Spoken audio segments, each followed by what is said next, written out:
How much damage should a shotgun do? 9 damage. Well, probably, but it gets more interesting than that. We're really talking about 5 different stats here. The damage, the delay, which is the most important, the magazine size, the accuracy, and the HP AP total of players. Now, I was going to go over this spreadsheet in detail, but this is GunZ 1.5, and I'm expecting it to build off of K-Guns. So this is just a short overview, given I don't have an exact spreadsheet for K-Guns right now. The daggers are just really sad. The swords are super strong relative to the HP that they had at the time, but I'm going to recommend a pretty big HP increase, and pretty much every server has done this since the time of GunZ 1.5. Maybe something in the ballpark of like 330 HP total. So to adjust these, you could just add 5 damage to all the swords and then 10 damage to all the daggers, and I think that would be a good start. These Kodachis don't really matter because they're really heavy. Pistols, those are pretty bad.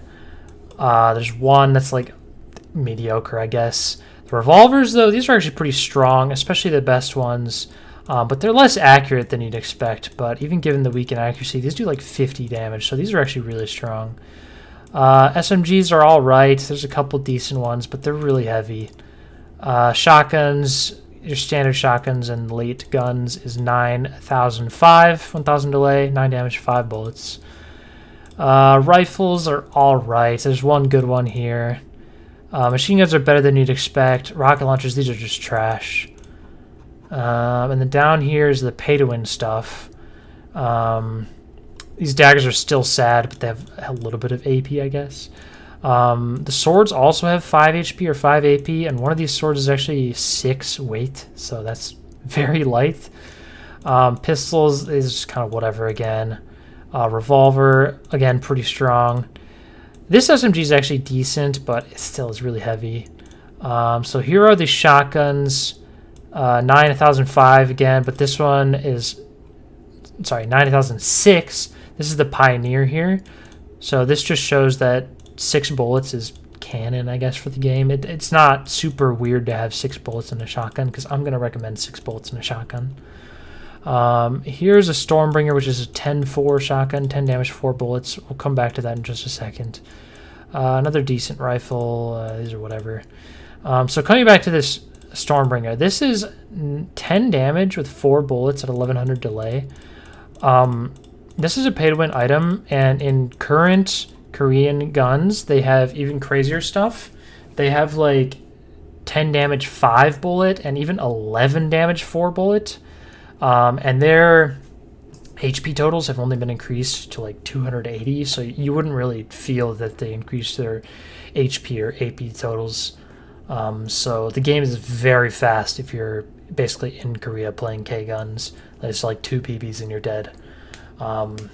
So I don't know if they're just going to remove all the pay-to-win stuff, or if they're going to like balance around the pay-to-win stuff. And then additionally, I don't have all the pay-to-win stuff, all the details.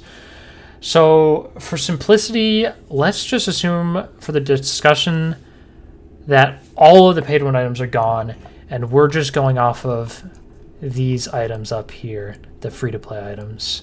I will quickly scroll through all these items just in case you wanted to see them. Down here, these are all the crazy different armor pieces. Yeah, and then a few of the like GunZ 1.5 stuff down here and whatnot. So with that context, I will recommend a 906 shotgun with about 30% higher accuracy than your standard shotgun. This is a 100 delay buff, a 1 bullet buff, and a 30% accuracy buff on top of how strong shotguns already were. As far as power level goes, these shotguns will be a significant step stronger than all other weapon types, but not so much stronger that all those weapons are pointless. Players who know literally no K-style at all can have fun with the game using reasonably strong sprays without interrupting the double shotgun meta that we've all come to know.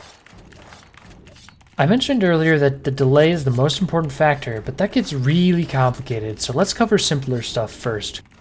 If you've ever played guns with 6 bullets, you probably already know how nice this feels. It nicely accommodates for the boosted HP by allowing more total damage before needing to reload. This helps with quote-unquote one clips. It helps with making plays like pushes or backstabs, and it also allows for some more flexibility on the types of shots you choose to take, like mid-range poke shots or spam shots. 6 bullets is also not too many that it removes the need to reload and all the gameplay implications that come along with needing to reload. Let's talk about shotgun spread and accuracy. This game is third person and the bullets come out of your gun and travel to where you're aiming. This can cause some pretty weird interactions that confuse people on the accuracy and mechanics of shotguns, but let's assume you know how all that works. Also, my understanding is the control ability listed in the spreadsheet does not affect shotguns at all, so keep that in mind. A lot of people think RNG is bad in every case in competitive games, and should be avoided at all costs, but fixed shotgun patterns cause really weird gameplay implications. A couple examples are large breakpoints in damage when you're within certain ranges, and off-center aiming techniques to squeeze more bullets into your target also at certain ranges. A semi-randomized bullet spread can fix this, but the exact way this is implemented matters a lot, and we're starting to really drift away from the original feel of guns with this. You can also improve the damage a shotgun does at range by making one of the bullets perfectly accurate in the center of your crosshair. But this can cause even larger variations in damage than you're used to, based off if you're perfectly accurate or not, and it also increases the amount of damage you take when you're behind head height cover, and they take a shot at your head. Because of all those reasons I mentioned, I think the simplest solution is to just use the original randomized spread. However, I think the accuracy should be increased. The original spread is really wide, and while that was fine in lead, with anti-lead I think the spread needs to be reduced. This improves the strategic gameplay in guns, allows for more skilled gameplay via more mid-range shots, and it lets shotguns fight long-range weapons at a slightly longer range than only point blank. I don't know exactly how the shotgun spread is programmed, but if it was roughly 30% more accurate, I think that's a good number. And lastly, before we talk about the delay, let's talk about HP and AP. The exact spread between HP and AP doesn't matter very much, and it mostly affects revolvers. I would recommend having slightly more HP than AP to slightly nerf revolvers. Outside of that, let's talk about it as a total value. I'm going to recommend something in the range of 330 to 370. At 9 damage, a PB does 108 damage, so that would be just over 3 PBs to kill. Depending on when you played guns and what your ping was with the people you were playing with, this could either feel slower or way faster than you remember guns being. Looking at gameplay from 2008 to 2009, top clans were legit running out of ammo with shotguns because the games are so long. I don't think the time to kill needs to be so slow that it feels like 2009 guns, but I think having an HP value like 230 is just way too fast with anti-lead. With 9 damage shotguns, 330 will still be pretty fast, and up to 370 would be a little bit slower, but still not what I'd call slow. I think anything in that range is reasonable, but I'd recommend closer to 370 if they decide to add a second type of shotgun, which I'll talk about in a little bit. Okay, now for the most important part, the delay. This is my third time rewriting the script on delay because the other versions were just way too long. This gets really complicated, and every possible delay you could choose has many different effects on the game. Because of that, I won't cover every single one or we'd be here all day. So, as an overview, the delay is roughly the milliseconds between shots on a shotgun. People generally only like shotguns within the 900 to 1050 delay range. People can adapt to any delay, even delays outside of those ranges or mismatched delays, but matching delays within that range seems to be most people's preference. The main reason people don't like delays outside of that range is because below 900 delay it rewards people not doing K-style, and above 1050 delay prevents even basic K-style from being done at maximum speed. 900 delay allows for the fastest speed perfect K-style to be done, and 1050 delay is the maximum value that allows the fastest speed average K-style to be done. Specifically reload half step into reload shot, which takes about 1050 milliseconds. In early IG guns, many players may remember using mismatched 1000 and 1100 delay shotguns, but in later guns the main shotguns used were all 1000 delay. At lower delays, shooting more often is rewarded, while at higher delays, spamming evasion is rewarded.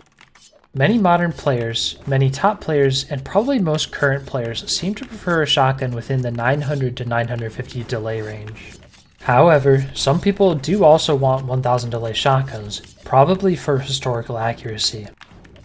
Higher delay shotguns also decrease the skill gap between a late dasher and your average case tiler.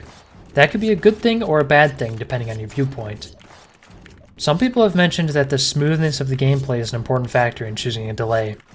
For smoothness, 900 delay shotguns will give you complete freedom in your case style, allowing you to choose any move whenever you want. Lower delays also decrease the time it takes for you to empty your magazine, so the time between reloads with 6 bullets could be offset some with a lower delay. Lower delays also increase the power of shotguns by improving their damage per second. I have spent more than a month thinking critically on this topic and talking to many people about it. Without getting too much more in depth on the impacts delay has, I'm going to make my recommendation. I think the main shotguns should be 900 delay. 900 delay shotguns feel good, look good, and to be honest, many people are already used to using them. I think if Official Guns was actually supported regularly with high quality updates, it would have already gotten 900 delay shotguns somewhere around 2012. But we all know guns had been getting minimal love and care for years by that point. I mentioned earlier that an HP around 370 would make sense if they added more than one type of shotgun. In Official Guns they had Avengers, which were pretty useless. Because of how crazy long the time to kill was due to lead, these were rarely used. Even on zero ping or anti-lead, these guns were near useless competitively, and are mainly just an annoyance used by cheesy players camping corners ready to potshot or massive you. In my opinion, high damage, low ammo Avenger style shotguns should be removed from the game entirely, but if they are in the game, they need to be very bad. However, I do think there is one other shotgun type that might make sense. While I recommended a 900 delay shotgun, there are some people who want a higher delay shotgun. The only way this can be done that actually makes sense is by adding a second shotgun that does 1 more damage, has 1 less bullet, and has 1050 delay instead of 900. I'm not going to go super in depth on this idea, but here's a rough overview. This 1050 delay shotgun would both be a more historical feeling shotgun and would decrease the skill gap between a late dasher and a regular case styler, which could be a good thing depending on your opinion. Masongsoft has hinted that they're interested in making the game more accessible to new players. While anti-lead and reasonably strong sprays do this to some degree, the second shotgun could also help achieve that goal. The idea here is that the 900 delay 6 bullet shotgun is the premier choice for top players, but the 1050 delay shotgun could be used by weaker players or maybe even by players with a more evasive playstyle if they prefer that. I think a majority of players would also be using this 1050 delay shotgun, so it could make the game feel more accurate to its history in that regard. While I personally think that having only one type of shotgun is best, it's worth noting that if they choose this approach, the balancedness could also be slightly adjusted by buffing the reload time on the 900 delay shotgun or nerfing the accuracy on the 1050 delay shotgun. This would let them make the 900 delay shotgun slightly stronger if it turns out it's not strong enough to be the primary choice for top level players. So there you have it. I recommend a 906 shotgun with increased accuracy as the only shotgun. But if they really want to, they could also add a 10 1050 5 shotgun. Wow, that was hard to keep short. Most people don't have a strong opinion on these kinds of topics, and at the end of the day, people will probably play regardless of these things. But if you do have an opinion, please share it and your reasoning. Damage, delay, magazine size, accuracy, and HP/AP on shotguns are the main discussion points here.